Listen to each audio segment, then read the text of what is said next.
Hi అండి, నమస్తే. Welcome back to our channel cook with Shravs. ఇవాల్టి స్పెషల్ రెసిపీ వచ్చేసి మసాలా గారెలండి. యూజువల్గా మసాలా గారెలు అనేది మనం పచ్చిశనగపప్పుతో చేసుకుంటాం కదా, కానీ ఈ వీడియోలో వచ్చేసి నేను స్వీట్ కార్న్ యూజ్ చేస్తూ శనగపప్పు కాంబినేషన్లో మసాలా గారెని చేసి చూపించబోతున్నానండి. ఇలా ఈ రెండింటి కాంబినేషన్లో మనం కనుక గారెని చేసుకున్నట్లయితే మనం రెగ్యులర్గా చేసుకునే మసాలా గారెల కన్నా కూడా చాలా క్రిస్పీగా చాలా టేస్టీగా ఉంటాయి. అలాగే స్వీట్ కార్న్లో ఉండే స్వీట్ అనేది యాడ్ అయ్యి మంచి టేస్ట్ వస్తుందన్నమాట.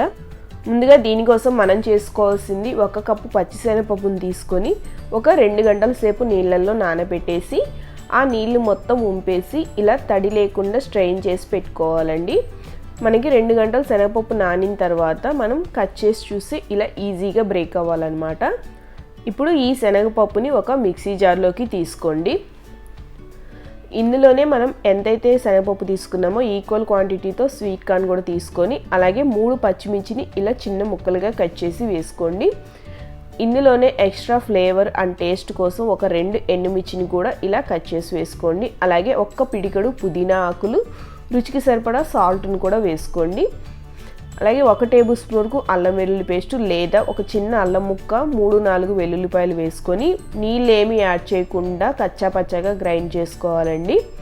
మనకి ఈ గారెల పిండికి వాటర్ అనేది అస్సలు పడదండి. స్వీట్ కార్న్లో ఉన్న వాటరే దీనికి సరిపోతుంది. ఇలా అక్కడక్కడ శనగపప్పు కనిపించే విధంగా గ్రైండ్ చేసుకుంటే మనకి గారెలు తినేటప్పుడు అక్కడక్కడ ఈ పప్పులు తగులుతూ టేస్ట్ అనేది చాలా బాగుంటుందండి. ఇప్పుడు గ్రైండ్ చేసిన మిశ్రమాన్ని ఒక బౌల్లోకి తీసుకోండి. స్వీట్ కార్న్లో అలాగే పచ్చిశనగపప్పులో తడి అనేది లేకుండా చూసుకోండి, లేదంటే లూజ్ అయిపోతుంది పిండి.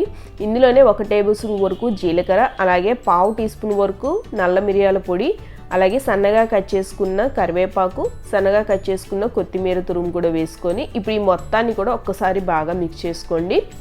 ఇందులోకి మీకు కావాలంటే ఏవైనా ఆకుకూరలు కూడా యాడ్ చేసుకోవచ్చు అండి. ఈవెన్ తోటకూర, పాలకూర ఇలాంటివి కూడా యాడ్ చేసుకోవచ్చు. టేస్ట్ ఇంకా బాగుంటుంది. ఇప్పుడు ఇలా కలుపుకున్న తర్వాత 2 టేబుల్ స్పూన్ వరకు స్వీట్ కార్న్ సీడ్స్ కూడా వేసుకున్నట్లయితే మనకి ఇవి గారెలు అక్కడక్కడ తగులుతూ టేస్ట్ చాలా బాగుంటుందండి. పిండి కన్సిస్టెన్సీ అనేది ఈ వీడియోలో చూపించిన విధంగా ఉండాలండి. ఇప్పుడు మనకు కావాల్సిన సైజులో పిండిని తీసుకొని ఇలా రౌండ్ బాల్స్ లాగా చేసేసి ఇలా చేత్తోనే ఈవెన్గా రౌండ్గా ప్రెస్ చేస్తూ వేసుకోవచ్చు.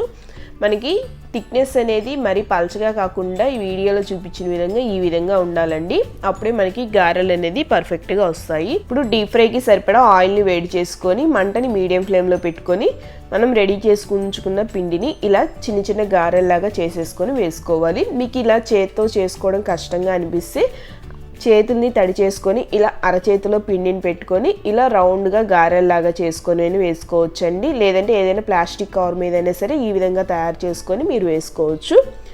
ఇప్పుడు మంటని మీడియం ఫ్లేమ్లో ఉంచేసి 2 వైపులా తిప్పుకుంటూ మంచిగా గోల్డెన్ బ్రౌన్ కలర్ వచ్చేంత వరకు ఫ్రై చేసుకోవాలండి.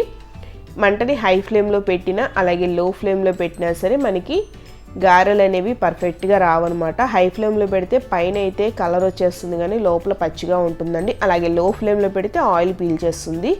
ఈ విధంగా గారెలు మంచి కలర్లోకి వచ్చిన తర్వాత మనం ఆయిల్లోంచి తీసేసుకోవడమే. ఇలా కనుక మనం గారెలు కనుక రెడీ చేసుకున్నట్లయితే మనం రెగ్యులర్గా తినేదానికన్నా ఇంకా 4 ఎక్కువే తింటామండి. ఎందుకంటే ఈ గారెల టేస్ట్ అనేది అంత బాగుంటుంది. అలాగే మనం ఈ గారెల్ని ఎప్పుడు చేసినా సరే అండి అస్సలు ఆయిల్ అనేది అస్సలు పీల్చదనమాట. చూసారు కదా, మీరు ఇక్కడ చూస్తున్నట్లయితే మీకే అర్థమైపోతుంది పైన లేయర్ అనేది ఎంత క్రిస్పీగా వచ్చింది. అలాగే లోపల లేయర్ అనేది చాలా సాఫ్ట్గా ఉంటుందండి. ఇలా టేస్టీగా గారెల్ని చేసుకొని తిన్నారంటే మీరు మీ ఫ్యామిలీ అందరూ కూడా చాలా ఎంజాయ్ చేస్తారు. ఇందులో మనం ముందుగా చెప్పుకున్నట్లుగా ఆకుకూరలు కనుక యాడ్ చేసి చేసుకున్నట్లయితే ఇంకా చాలా టేస్టీగా చాలా హెల్తీగా తినేసేయచ్చండి.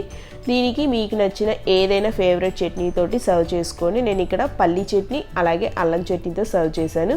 మరి ఫ్రెండ్స్, మీకు ఈ కాంబినేషన్ నచ్చినట్లయితే మీరు కూడా తప్పకుండా ట్రై చేసేసి టేస్ట్ చేసి మీకు ఎలా కుదిరింది అనేది నాకు కామెంట్ సెక్షన్లో కామెంట్ చేయడం మాత్రం మర్చిపోకండి. మీలో ఎవరైనా మన ఛానల్ కనుక ఫస్ట్ టైం విజిట్ చేస్తున్నట్లయితే మీకు నా వీడియోస్ కనుక నచ్చినట్లయితే నా ఛానల్ని సబ్స్క్రైబ్ చేసుకోండి. అలాగే పక్కనున్న బెల్ ఐకాన్ని క్లిక్ చేసేసి ఆల్ అనే ఆప్షన్ని క్లిక్ చేసినట్లయితే నేను ఎప్పుడు కొత్త వీడియో అప్లోడ్ చేసినా మీకు వెంటనే నోటిఫికేషన్ అనేది వస్తుంది. Thank you for watching.